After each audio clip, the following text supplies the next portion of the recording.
আসসালামু আলাইকুম বন্ধুগণ, সবাইকে শুভেচ্ছা পিপলস ভয়েস বিডির পক্ষ থেকে। আজকে আলোচনা করব, আপনারা জানেন দেশে তত্ত্বাবধায়ক সরকার ডক্টর ইউনূসের সরকার প্রতিষ্ঠিত হওয়ার পর থেকে বিএনপি দ্রুত নির্বাচন চাচ্ছে। এখন ডিসেম্বরে ইতিমধ্যে তারা আলটিমেটাম দিয়ে দিয়েছে যে ডিসেম্বরে নির্বাচন হতে হবে। আজকে তারেক রহমান যে তাদের যে তারুণ্যের সমাবেশ সেখানেও বলে দিয়েছে যে নির্বাচন ডিসেম্বরের মধ্যে হতে হবে। ইচ্ছে করলে 1 মাসের মধ্যেই করা সম্ভব সংস্কার, প্রয়োজনীয় সংস্কার। এটা আসলে কতটুকু যুক্তিযুক্ত? বিএনপির এই যে অবস্থান, এই অবস্থান বিএনপি নেতাকর্মী বা কর্মী সমর্থকরা কীভাবে নিচ্ছে? দীর্ঘ এখানে একটা জিনিস আলোচনা করা দরকার। এই তত্ত্বাবধায়ক সরকার প্রতিষ্ঠিত হয়েছে, ডক্টর ইউনূসের সরকার প্রতিষ্ঠিত হয়েছে বৈষম্য বিরোধী আন্দোলনের ছাত্রদের মধ্য থেকে।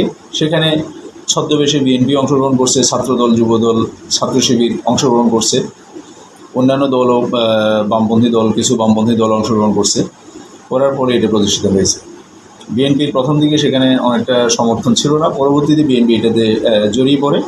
বিএনপির কেন্দ্রীয় নেতৃত্ব আন্দোলনের শেষ পর্যায়ে অনেকটা আগস্টের শেষের জুলাইয়ের শেষের দিকে এটার সাথে জড়িত হয় নেতৃবৃন্দ অনেকটা করে।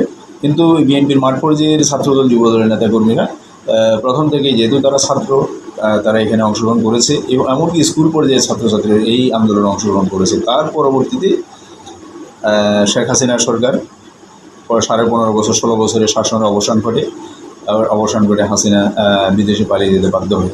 তো এখানে একটা জিনিস দেখতে হবে, বিএনপির আসলে সেই 1991 সালের নেতৃত্ব, 2001 সালের নেতৃত্ব, তাদের যে টপ লেভেলের যে নেতৃত্ব ছিল, তখনকার নেতৃত্ব আর এখনকার নেতৃত্বের মধ্যে রাজনৈতিক দক্ষতা অনেক ডিফারেন্স আছে, রাজনৈতিক বোঝাপড়ার অনেক ডিফারেন্স আছে। তখন যে বিএনপির মধ্যে যে নেতারা ছিল, মির্জা গোলাম হাফিজ বা এই যে বদরুদ্দোজা চৌধুরী, কর্নেল অলি আহমেদ, এই ধরনের যে কিছু নেতা ছিল, চৌধুরী কামাল ইবনে ইউসুফ, এরা অনেক ভালো ফ্যামিলির, বড় ফ্যামিলির কিছু নেতা ছিল। তাদের রাজনৈতিক বোধগম্যতা, তারপরে সৌজন্যবোধ, এটা ছিল অনেক উঁচু মানের। কিন্তু বর্তমান নেতৃত্ব সেটা দেখাতে পারছে না। বর্তমান নেতৃত্ব হয়তো শিক্ষা দীক্ষায় অনেক এগিয়ে আছে কেউ, কিন্তু তারা সেটা প্রমাণ করতে পারছে না। রাজনৈতিক দক্ষতা, বিজ্ঞতা দেখাতে পারছে না। দেখতে হবে 2001 সালে বিএনপি যখন নিরঙ্কুশ সংখ্যাগরিষ্ঠতা পেয়ে সরকার গঠন করে, বিএনপির মধ্যে এক ধরনের দম্ভ অহংকার চলে আসছে। বিএনপি তখন কী করেছে? 5 বছর শাসন করছে, এটা গড়পড়তা শাসন। গড়পড়তা শাসন করে কোনোরকম দেশ চালাই গেলেই হচ্ছে, তেমন কোনো উন্নয়ন কাজও হয় নাই। সাইফুর রহমানের নীতি ছিল বিদেশ থেকে লোন নেবে না। আর বাংলাদেশের মধ্যে তৃতীয় বিশ্বের দেশ, তখনকার সময় যে অর্থনীতি ছিল, নিজের থেকে সব কিছুতে উন্নয়ন করা সম্ভব না। তো ফলে বিদেশ থেকে লোনও নেয় নাই, ঋণ বাড়ায় নাই, তেমন একটা কাজ ছিল। অভ্যন্তরীণ উৎস, এখন অভ্যন্তরীণ উৎস তো বাংলাদেশে তেমন অত শক্তিশালী না। তখনও গার্মেন্টস ছিল, এখনও গার্মেন্টস বা অন্যান্য ক্ষেত্রে, তো এখন মেডিসিন শুরু করে অন্যান্য কিছু হয়েছে। তো এখান থেকে এসব উৎস থেকে কর সংগ্রহ করে, কর আহরণ করে দেশের যে বিশাল উন্নয়ন, এগুলি করা সম্ভব না। মানুষ চাই অবকাঠামো, বিএনপি সেটা করতে পারে না।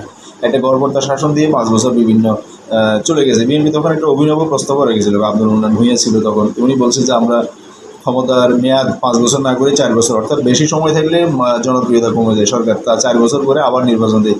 সেটা করলেও তারা আসলে না পেরে এই ধরনের অভিনব কিছু প্রস্তাব করেছে। পরবর্তীতে তারা আরও কী কাজ করলো? তো যে নিয়মতান্ত্রিকভাবে যে সুপ্রিম কোর্টের সদ্য অবসরপ্রাপ্ত বিচারপতি হওয়ার কথা ছিলেন, সেখানে এই যে দাড়িওয়ালা লোকটা কি আমিন মনে হয় যেন, ওনাকে বিএনপির পছন্দ হয়নি। অথচ মানুষটা ভালো মানুষই ছিল, বিএনপির পছন্দ হয়নি, তাকে মেনে নিবে না বিএনপি। তার বাড়িয়ে দিয়ে, এইটার কী বলে, বিচারপতিদের অপশন নেওয়ার বয়স বাড়িয়ে দিয়ে, পরে ওনাকে উনি যখন নেই, এরপরে কেএম হাসান আসে। কেএম হাসান হয় বিএনপির ঘরানার লোক। উনি যদিও অনেক আগে উনি রাজনীতি থেকে সরে গেছিলেন, তো ওনাকে করতে চাইছে। আওয়ামী লীগ মেনে নেয়নি। এই টানাপোড়েন, এটা নিয়ে অনেক নাটক, যারা তখন এই দেখছেন, এটা 2006 সালের দিকে ইয়াজউদ্দিন সরকার আসলো, প্রথমে অনেক উপদেষ্টারা পদত্যাগ করলেন, করে শেষ পর্যন্ত বিএনপিটা টিকে রাখতে পারেনি। বিএনপি দেখা যাচ্ছে ওই 5 বছর 91 থেকে 96 বিএনপি ভালোই করছিল, যথেষ্ট ভালো করছে। বিএনপির মধ্যে কাজের প্রতি একাগ্রতা ছিল, মানে কাজ করতে চাইছে। কিন্তু ওখানে তারা 2001 সালে তারা সংখ্যাগরিষ্ঠতা পেয়ে বিএনপির মধ্যে যে অহংকার আসছে, অহংকারের যাতে তারা আমরা তো অনেক কিছু করতে পারবো, যারা উন্নয়নমূলক কাজই করে নাই, তারপরে তেমন কিছুই করে নাই। সাইফুর রহমানের সাথে মূলত ইলিয়াস আলীর সাথে এগুলি নিয়ে ছিল যে সাইফুর রহমান বিদেশি বলছেন যে আপনি লোন চাইতে পারবো না, ভিক্ষা চাইতে পারবো না। আর ভিক্ষা চাই আপনি লোন বিশ্বব্যাংক থেকে IMF থেকে বিশ্বের বিভিন্ন দেশে নেয়, আপনি চাইবেন কি ভিক্ষা চাইবেন কি? আর আপনি কি ভিক্ষা করবেন নাকি? আপনি দায়িত্বে আছেন, আপনি এই জন্য দেশের হয়ে চাইবেন আপনি। যাই হোক, এগুলি হচ্ছে ব্যাপার। এখন বিএনপি যে তখন, আর বিএনপি তখন নির্বাচনের মাঠে আমার পরিষ্কার মনে আছে, বিএনপির রাজনৈতিক প্রতিপক্ষ ছিল আওয়ামী লীগ। সেই তত্ত্বাবধায়ক সরকার প্রতিষ্ঠিত হওয়ার পর মঈন ফখরুদ্দিনের যে তত্ত্বাবধায়ক সরকার, আওয়ামী লীগ হাসিনা বলেছিল যে, শেখ হাসিনা বলেছিল এটা আমাদের আন্দোলনের ফসল, এবং আন্দোলনের ফসল তারা করেছে। এবং শেখ হাসিনার একটা উপলব্ধি দেখেন, আর বিএনপি দেখেন, শেখ হাসিনা যখন এরশাদ ক্ষমতা দখল করে, তখন বিবিসি যখন শেখ হাসিনাকে জিজ্ঞেস করছে আপনার অনুভূতি কী, তখন শেখ হাসিনা বলেছিল আই এম নট আনহ্যাপি। অর্থাৎ সামরিক সরকার করার পরে, ক্ষমতা নেওয়ার পরে শেখ হাসিনা বলেছে আমরা অখুশি নয় আব্দুল সত্তার থেকে ক্ষমতা নেওয়া। সে কিন্তু বিএনপিকে, শেখ হাসিনা কিন্তু বিএনপির পরিবর্তন যেই আসুক, সামরিক শাসন আসুক, যে আসুক, সে কিন্তু ওইটাকে ধরে দেয়। কিন্তু বিএনপি এখন কী রাজনীতি করতেছে, এটা বিএনপির মাঠ পর্যায়ে টোটাল নেতাকর্মী, যারা সাধারণ পর্যায়ে, যারা নিরপেক্ষ একটা চিন্তা করে, আর ভালো চিন্তা করে, দেশ থেকে দুর্নীতি সন্ত্রাস এগুলি নির্মূল হোক, যারা এগুলি চিন্তা করে, তারা করতেছে যে বিএনপির এই স্ট্যান্ড তো ঠিক না, এই যে অবস্থান তো ঠিক না। ততবার সরকার সংস্কার করছে, সেই সংস্কার বিএনপি এখন নীরবে সমর্থন করতে পারে, অথবা তারা আওয়ামী লীগকে করছে, তারা মেনে নিতে পারে। কারণ বিএনপির রাজনীতির মাঠে আওয়ামী লীগই তাদের প্রতিদ্বন্দ্বী। হাসিনা কিন্তু মঈনুদ্দিন ফখরুদ্দিন 2 বছর মেনে নিয়েছিল এবং তাদেরকে বিচারও করে নাই। পক্ষান্তরে খালেদা জিয়া কী করছিল, তখন নির্বাচনের মাঠে, পুরো মাঠে, এই যে কতদিন নির্বাচনী প্রচারণা হয়েছে, তত্ত্বাবধায়ক সরকারকে করে তারা তত্ত্বাবধায়ক সরকারের বিরোধিতা করে সারা নির্বাচনী মাঠে বক্তব্য দিয়েছে। হয়রাজ তাদের বিএনপি নির্বাচন মাঠে প্রতিদ্বন্দ্বী ছিল আওয়ামী লীগ সম্পর্কে প্রতিদ্বন্দ্বী। তখন পত্রপত্রিকা আসছে কি তত্ত্বাবধায়ক সরকার কি বিএনপি প্রতিপক্ষ। ফলে কী হয়েছে, তত্ত্বাবধায়ক সরকারের সেই সময়ের লোকজন তারা মনে করছে হাই বিএনপি ক্ষমতা আসলে তো আমাদের বিচার করবে, আমাদেরকে ছাড়বেও না। এবং কি আমি এরকম কথাও শুনছি যে হাসিনা খালেদা জিয়াকে অফার করা হয়েছিল, মঈনুদ্দিন তারা অফার করছিল যে ম্যাডাম যা হয়েছে, আমরা আপনাকে নির্বাচন দিয়ে আবার আপনাকে ক্ষমতায় করে দিই। খালেদা জিয়া নাকি তখন আর্গুমেন্ট করছে, না আমি কেমন হয়, তোমার আমার ছেলেকে মারছো, আমি করছো, সেই করছো, বিভিন্ন ধরনের কথাবার্তা বলে তাদেরকে। ফলে তাদের ভিতরে আরও আনসেফটি অনুভূতি চলে আসছে মঈনুদ্দিন ফখরুদ্দিন আমলে। পরে নির্বাচনে তাদেরকে সাথে, এবং এর জন্য যে ক্ষতি হয়েছে, এটার জন্য যে ক্ষতি হয়েছে, এরা সাথে শাসন মানে এদের আসন কমে যাওয়া, মানে ওদের আসন ব্যাপক হারে বেড়ে দেওয়া আওয়ামী লীগের আসন। আওয়ামী লীগ নিজেই পাচ্ছে 220 কত আসন, 220 না 30। তাদের যে জাতীয় পার্টির অন্যান্য মিলে এটা প্রায় 260-70 আসন হয়ে গেছে। ফলে কী হলো, আওয়ামী লীগ প্রথমেই তত্ত্বাবধায়ক সরকারের সেই বাদ দিয়ে দিল, তারপরে জাতির বিরুদ্ধে পিতার নিরাপত্তা আইন, দেশে বিদেশে গেলে তাদেরকে SSF সিকিউরিটি দিতে হবে, এভাবেই তারা ব্যাপক করে সংবিধান সংশোধন করে এগুলি করে গেছে। আর এখান থেকে তাদেরকে সরাইতে পারে না, ইচ্ছা মতো তারা প্রতিবারে তারা আওয়ামী লীগ নিরপেক্ষ সংখ্যাগরিষ্ঠতা পাইছে 3টাতে। পরে 2টাতে ইলেকশনই হয় নাই। প্রথমটা তো এই 2008 সালের ইলেকশনটাও রিগড ইলেকশন ছিল, এটা সিলেকশন করে দেওয়া হয়েছে। বিএনপিকে 27 আসন, যাকে আওয়ামী লীগ এর আগে যে 28টা না কয়টা হয়েছে, তার সাথে একটা কম দিয়ে দেখাই দিল যে বিএনপি আমাদের সাথে খারাপ। এরপরে তো 2018 সালে 6 আসন না 7 আসন দিয়েছে বিএনপি। তো এখন এরা একটা তত্ত্বাবধায়ক বিএনপি যদি দেশের একটা ভালো চায়, তারা এখন তত্ত্বাবধায়ক সরকার যে সংস্কার করছে, এবং ডক্টর ইউনূস বিএনপিকে করে নেয়, বিভিন্ন মামলা থেকে করছে, তাদের সবার নেতা নেত্রীদের নামে যে মামলা ছিল সেগুলি থেকে তাদেরকে এখান থেকে ন্যায় বিচারের মাধ্যমে তারা বেরিয়ে আসছে, আদালতের রায়ের মাধ্যমে।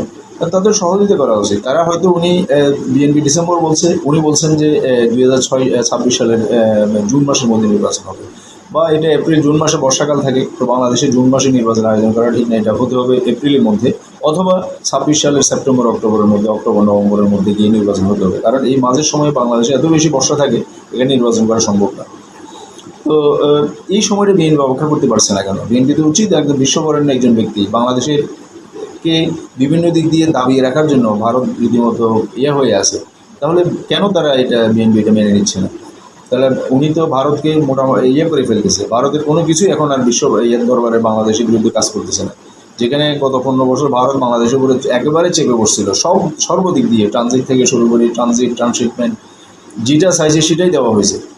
রেল যোগাযোগ শুরু হয়েছিল, ট্রানজিট, আখাউড়া দিয়ে ট্রানজিট, সব কিছু। তারা রংপুর দিয়ে ডাইরেক্ট রেল লাইন চাচ্ছে, এখান দিয়ে চট্টগ্রাম বন্দরে ছিল। চট্টগ্রাম বন্দরে তো অনেক সুযোগ সুবিধা দিতে হবে। ভারতীয় জাহাজ আসলে যখনই আসুক তাদেরকে অনারাইভাল বার্থ দিতে হবে, জেটিতে আনতে হবে। অন্য জাহাজ আগে আসলো সেগুলি পরে, এটা একটা অভিনব ছিল।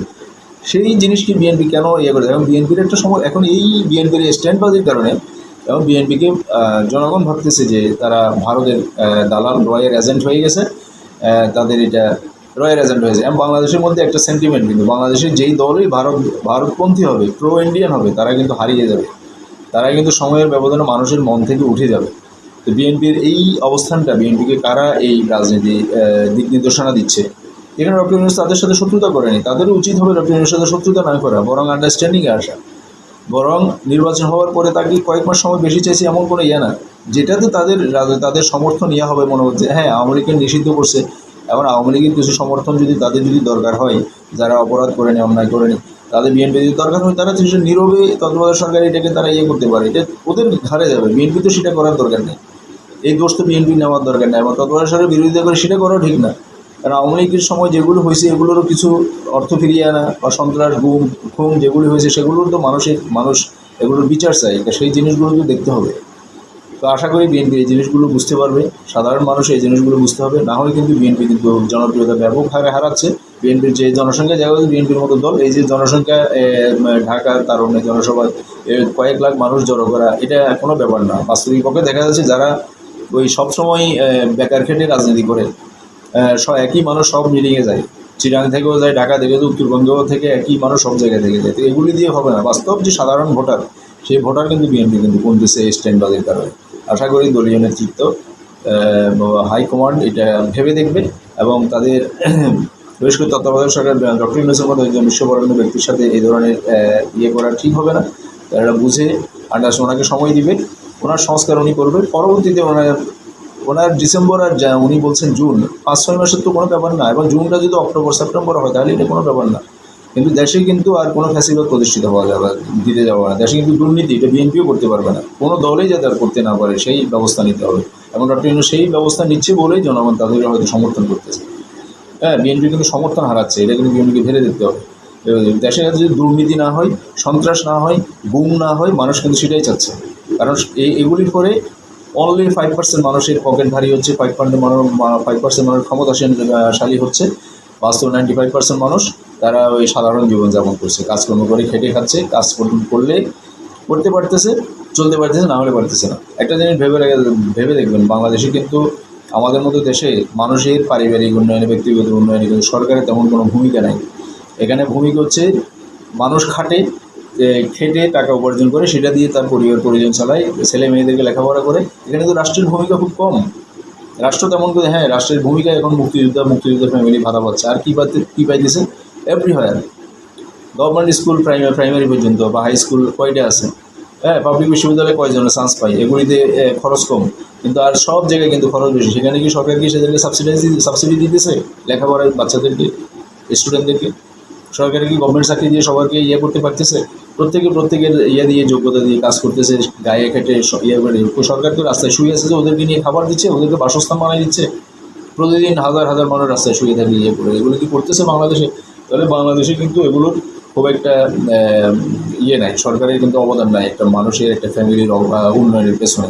আশা করি এগুলি ভেবে দেখবে। বিএনপি ক্ষমতায় আসলে কী করবে? শেখ মুজিব কয়েক বছরের মধ্যে এত কিছু করতে পারবে না, কারণ এখনকার বিএনপির যে মেধা দেখতেছি, তারা কিন্তু আরও অনেকটা ইয়ে হয়ে যাবে। যাই হোক, সব কথা এখন বলা যায় না, আজকে আর বললাম না, ভিডিও অনেক বড় হচ্ছে। সবাই চ্যানেলটা সাবস্ক্রাইব করবেন। ধন্যবাদ সবাইকে। আসসালামু আলাইকুম রহমতুল্লাহি ওয়া বারাকাতুহু।